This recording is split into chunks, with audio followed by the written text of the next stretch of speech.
Welcome, ladies and gentlemen, to my list of the top 10 Sly Cooper villains throughout the series, basically.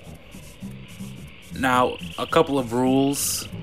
First off, there will be no villains from Sly 4 because we don't talk about Sly 4. Also, this is my personal list, so don't get mad if your favorite villain isn't on here. Or if you disagree with me at some point, that's fine. Do that all in the comments. I don't mind. Do what you gotta do. Now, at number 10, we have Captain Lefouille. And you might be thinking to yourself, what the hell? Is that a pirate? And yes it is.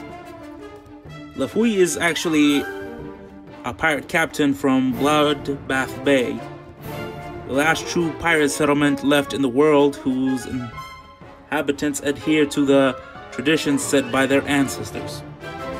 Lefouille is the self-proclaimed smartest man on the 7 seas, which is a pretty apt title since he does outsmart the Cooper gang on multiple occasions. He is Bentley's rival. He kidnapped Penelope, he stole Dimitri's treasure, and he lives in a skull.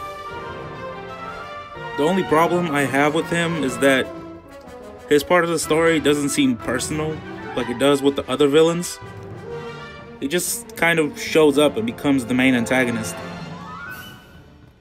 Overall, however, he is a great thorn in our hero's side and therefore deserves his spot among the villains of this list. Side note, he is one of the few Sly Cooper villains to actually die on screen. He gets eaten by sharks. At number 9, we have Mugshot. Now, Mugshot is a bulldog who lives in a giant fire hydrant in the middle of the desert, a la Las Vegas.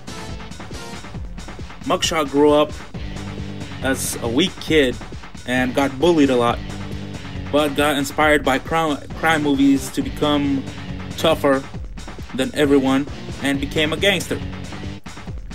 Along the way, he joined Clockwork in killing Sly's father and taking some of the pages of the CBS Raccoonus. The only reason Mugshot is really on this list is because I find him endlessly entertaining. He speaks with this kind of Jersey accent and is a bit stupid, often mispronouncing words, which makes talking to him a delightful spectacle. Also, he walks on his freaking arms, or front paws, I guess. And like all his life, all he did was pump up his arms and chest, but not a single day on legs. Can't skip leg day, bro.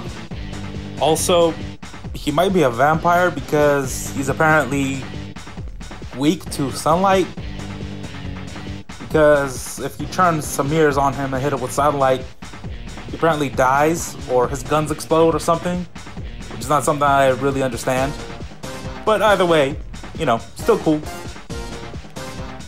But yeah, even though he is a bit silly, he did kill Sly's dad, so he does deserve a spot on this list. Now, Don Octavio is another dog. This one is different because his backstory is amazing. The Don used to be an opera singer, of all things. But as soon as rock and roll became popular, he was out of a job. So he became the leader of the mafia. Now, if that's not inspirational, nothing is. His whole evil plan is just to make everyone come to his opera recital. It's just that the way he does it is a bit villainous. He pollutes the waters of Venice just because he's a bit of a dick. He does kidnap Bentley, but he gives him back, so I'm taking some points off for that. But then he totally redeems himself by demolishing a building, killing probably dozens of people, so it evens out. Ultimately, he deserves a spot on this list for his incredibly inspiring backstory and blatant disregard for human life. And what I think is an ironic twist of fate, he actually finds fame as an opera singer in prison. So I think things worked out for him in the end. Are you scared of spiders? Good. That's the point. It's supposed to be unsettling. The Contessa is a big ass black widow. A spider, essentially. So that makes her already a bit unsettling, especially for certain people. Contessa married a rich aristocrat in her young age and then quickly poisoned him in order to possess his wealth. With that newly acquired wealth, she proceeded to make her home into a psychiatric facility, where she hypnotizes criminals into revealing their wealth, which she then steals. It should be noted that she is the only villain to ever capture Sly and impersonate him. I honestly hate her the most out of anyone on this list, simply for the reason that she made me, the player, feel unsettled. She also lives in Prague, which, as we all know, is a pretty creepy ass town, which only adds to her unsettling demeanor.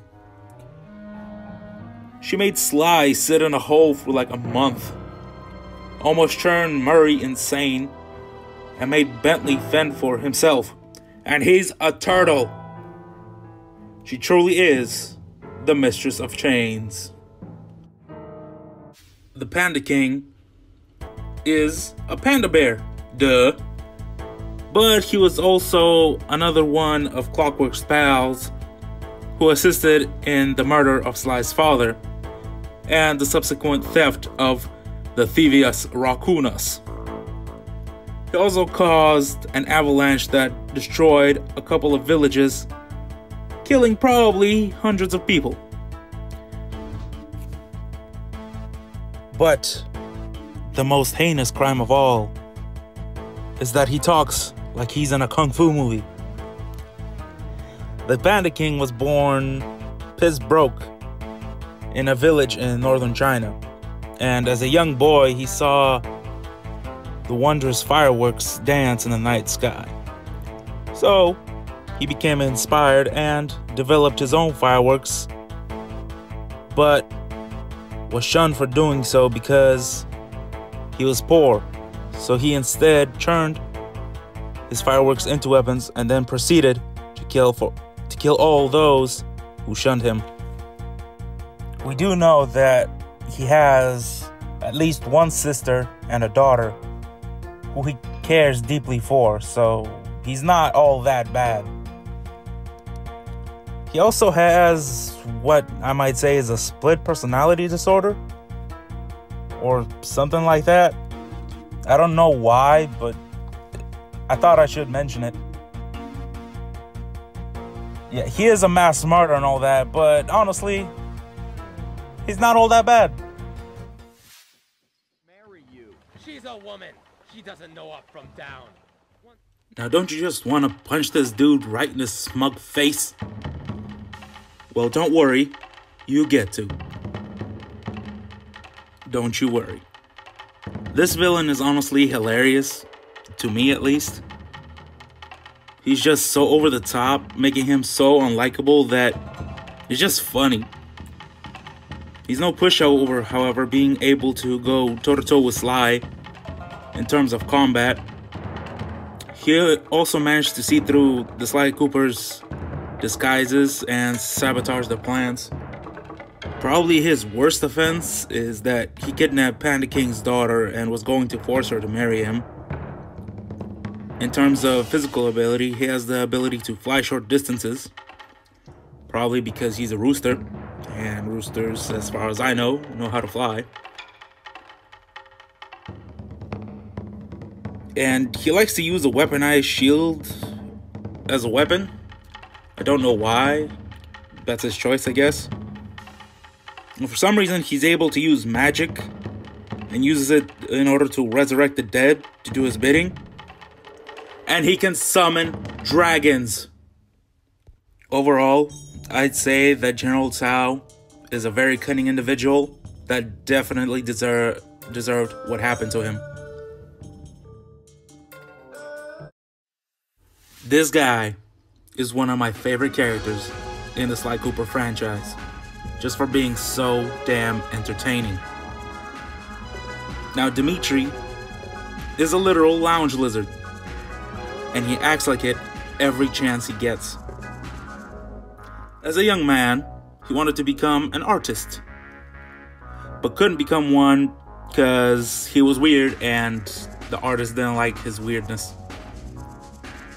So he took the next logical step and became a crime boss. Honestly, he's not even a good villain. The only thing he did that was illegal was make counterfeit cash and maybe sell drugs. But that's about it. The reason he's so high on the list is because of his enigmatic personality. He honestly just excludes cool wherever he goes. It's no wonder he became a fan favorite character and they kept bringing him back. He just feels like a fun guy to be around and to hang out with. He just sounds and looks like he could be a real person, and that's kind of why I like him as, a character. Now, before I end this segment of the video, I have to say one more thing. My suit is greasy sweet! After this point, all the villains on this list pose a serious threat to Sly and his gang. Dr. M is a monkey of some kind.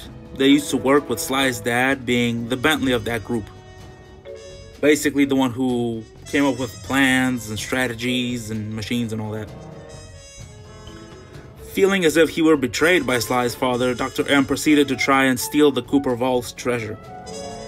He built a fortress around the island that housed the treasure and killed whoever got near it. Needless to say, the Doctor is incredibly intelligent, creating many machines, as well as creating mutant creatures that he can control. In the first few moments of the game, we see him kill one of his own lackeys for a simple mistake. He is also the closest villain to almost kill Sly, which only failed thanks to the efforts of Carmelita. Being obsessed with treasure, he chose to be buried alive with it rather than part from it, showing how truly mad and insane he really was. Never being able to let go of the past is what truly ruined him. And thanks to that, he was never able to recover, blaming Sly for the sins of his father, and he paid the price for it with his life. This one hurts the most, mainly because I, as the player, felt betrayed. Neela is a Bengal tiger, as far as I can tell, that in the beginning of the game seems to help Sly and the gang, and is seen as a potential love interest for Sly.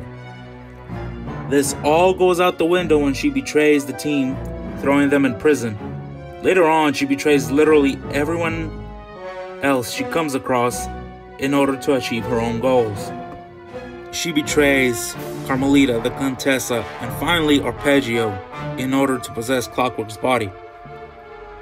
Her crimes include killing Arpeggio, a main villain of the story, and stealing his technology, trying to cause mass murder and genocide with the help of the drugs in order to make her immortal, and crippling Bentley by crushing his legs.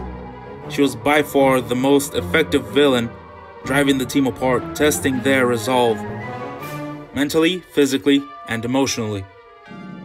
She made the same mistake as Clockwork by throwing away her humanity. She doomed herself ultimately in the end.